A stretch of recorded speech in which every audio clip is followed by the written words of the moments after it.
Dan Tamarkin here from Tamarkin Camera to show you how to unload your Leica M series camera. This video will be helpful for just about any Leica camera that there is in one way or another. This is a Leica M6 and it has many of the same features of the M4, M4P, M4-II, M7, MP and onward. There's more similarities than there are differences.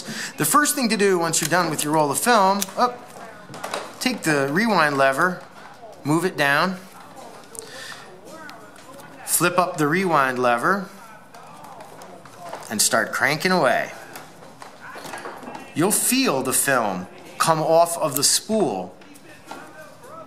Once you're sure that it's off of the spool,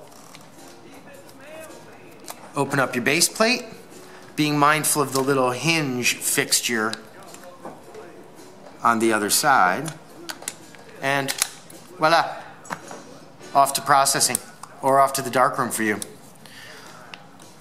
The camera knows mechanically that it's in the rewind position. No need to move the lever back, just complete winding the camera,